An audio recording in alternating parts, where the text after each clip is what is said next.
The much awaited report card of the Modi government is out, but apart from projecting the economic indicators and speaking about the state of economy, one of the things that struck out today at the news briefing and as an integral part of the report was the fact that the economic survey was pink in color. The cover was pink in color, and the survey says it was chosen as a symbol of the support for the growing movement for gender equality against the rising violence against women. Those are primarily the focuses. In fact, let me just also take you through a few of the key important points that the survey mentions as far as gender justice is concerned. It goes on to say that there are about 21 million unwanted girls born in our country because of this obsession for male child. Ranjana Kumari is with me on the phone line. Ranjana Kumari, I don't know if you've got the time to go through the details, but there are very interesting observations that have been made in this section, which is called, is development the antidote when it comes to gender justice, and the fact that in our country, people go on to have babies until they get the desired number of sons. So until the desired number of male child is born to them, they continue with this. It leads to a phenomena called the meta-son preference. And notionally, we probably have 21 million unwanted girl child. Now, that is very reflective of the mindset that we still have in 2018.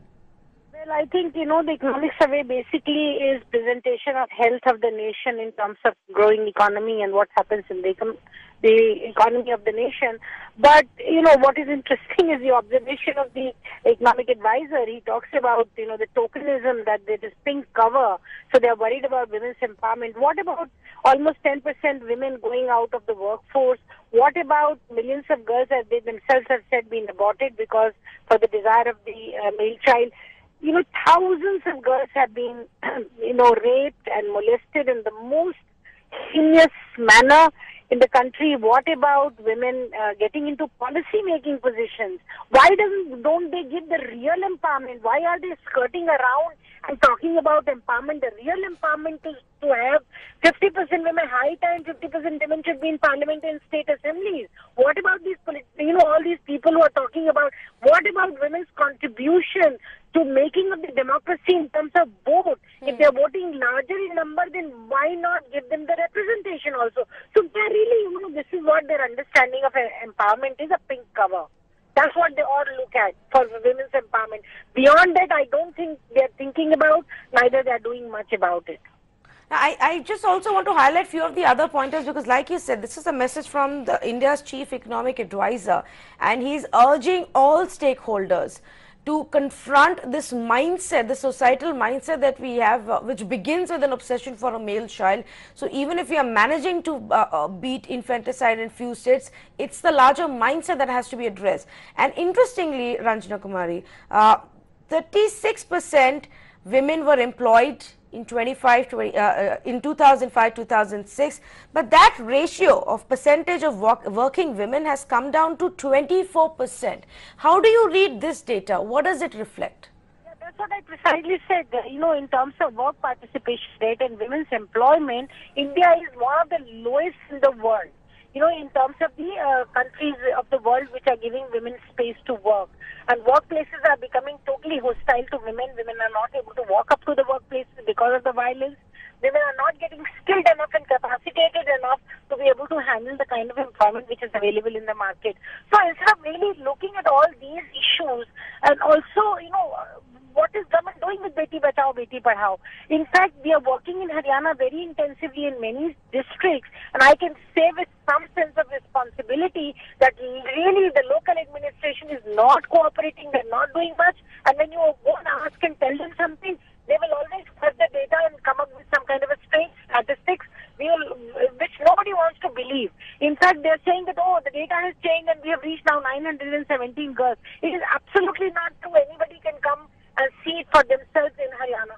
So I think everywhere this is the mindset that, okay, we have to fight this. And what is the government doing to fight? And how are you engaging the civil society, people's organizations? How are you engaging all your own political workers to fight this whole issue? But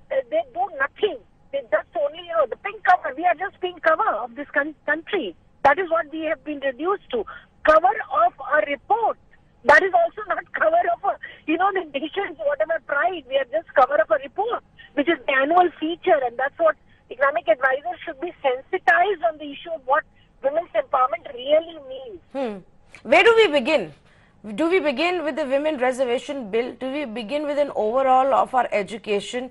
Do we begin by getting rid of those medieval mindset netas who currently are taking all the policy decisions for us then?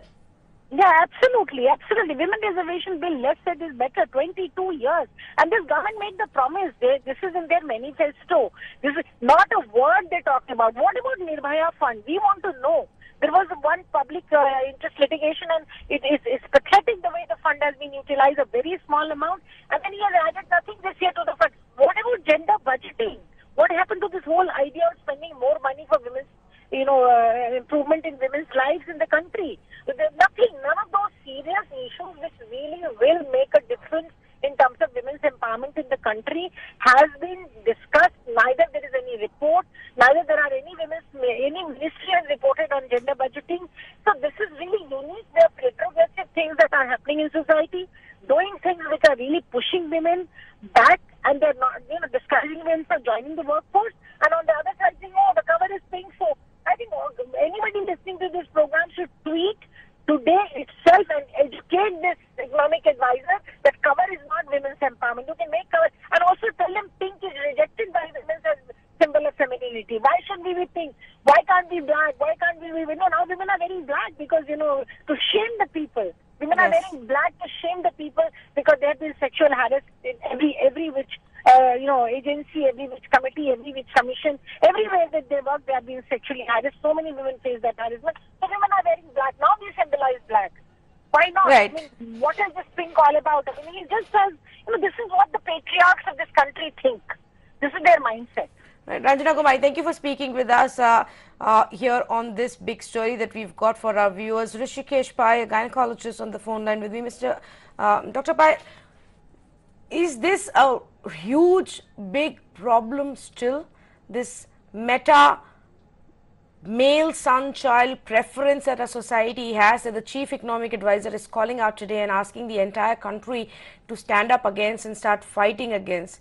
Do people continue to have children until they get the desired number of sons in our country? Right. So it's an unfortunate thing, but I think that, it's a 2000 years of, brainwashing that son is a better than a girl. And, slowly actually, in fact, if you look at the ratio, they are improving. So the tide has turned, and mainly our contribution has come through the oversight. We have had the PNDT law, which has been aggressively implemented by the government. And not only that, voluntarily also implemented by the Federation of Gynec Societies of India. So almost the doctor doing a sex detection or a sex selective abortion is nearly eliminated now. So now comes the social problem, because many people, they want to have a son, so they keep on having these children till they get a son. So that adds, what we need to do is that we need to start elevating the girl child, and I think that there is a great deal of discrimination right from the time she is born. Even in the healthcare, the infant mortality is higher in girl children because the parents, they don't go out of their way to treat. If the girl child falls sick, they'll not treat her as aggressively as if a boy falls sick. So, and I think that almost all governments have done free education, state governments have done till 10th standard. But we also need to give more job preference in jobs to women. Because what we need to do is change the psyche of the society. So even if the first child is a girl, they need to stop at that. Yes. No, so that is what I feel. So what is what is still forcing them and leading them to go that ways? And I'm now talking not just about maybe in the rural uneducated segments, but also in our cities. The mindset prevails, and you interact with a lot of these people. What is your own reading? Why is the obsession still there?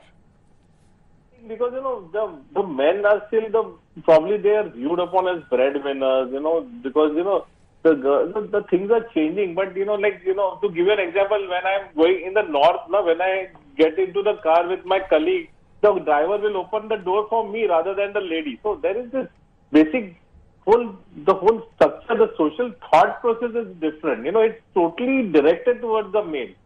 And it's over the thousands of years. So we need to more educate this mass of people, and that will happen only if they realize that even if they have a girl, they are going to have no problem. They look at the girl as a liability. Yes. Psychologically they look at the girl as a liability. Oh, we have to marry her away. We have to give more dowry. All these issues are there.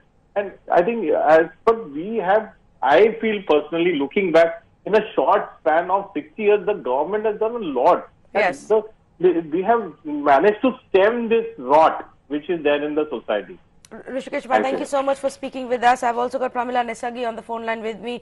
Thank you, Pramila Nesargi. Do you believe that the governments have successfully failed in recognizing this son preference phenomena that our country has, and the kind of evil it is, not just as a society, but for the country, for our economy, for our development?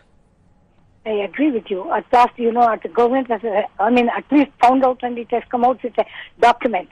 What I feel is the mindset of men can never be changed, because it is inborn in the society. The whole family feels that the man is superior to a girl, a female. That's the reason. It must be completely rooted out in the society. That's the reason why all these things are happening. When the equality of sex, equality is recognized by the Constitution. Even after getting independence, people are thinking that the boy child is superior to a girl child is something obnoxious. It must be rooted out from the minds of the men and particularly in the society. They must say, one child is enough, whether it's a girl or a boy. I had an occasion in our own state when one of our advocates, he wanted to have a boy. He had 11 girls continuously. 12th child was the male child. Then he distributed seats to the entire advocate community. You know what happened? All the girls, 11 girls, they were in the streets begging. This is the position. I do not know when our men change in the society, and unless something serious is injected into the minds of the society and men in particular, this thing will not go. Why only think of men? Even our women think that after the white child will give them, make them to go to heaven. Yes, and what is also concerning, Ms. Nesargi, is the fact that if there are a notion, it's of course a notional number to say there are 21 million unwanted girls. But if this is the phenomena and this is the process of getting a boy child, then one wonders what happens to these girls. They may end up having a relatively better life, but their education, their own personal development, their choices, their interests, do they even get precedence on any importance in our society? I agree with you. There will be an imbalance in the sex ratio. What's the result? Now, people from Punjab and Rajasthan are coming to Karnataka, in our northern Karnataka part. So, see, what they say is, the mother says, I have 5 sons. I can't get a girl.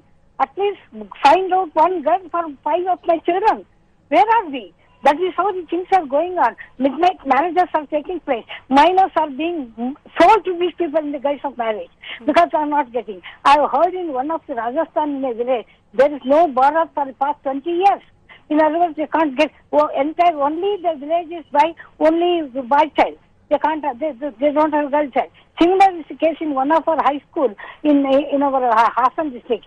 The entire school is filled up only with a boy, not even a girl child. When we ask them in a survey, they say there is no girl child born. Right, Pramila Nesargi, thank you so much for speaking with us as we discuss this very important issue. What the Chief Economic Advisor has done here is highlight very important issues and send across a message to our country. Now, our country needs to wake up.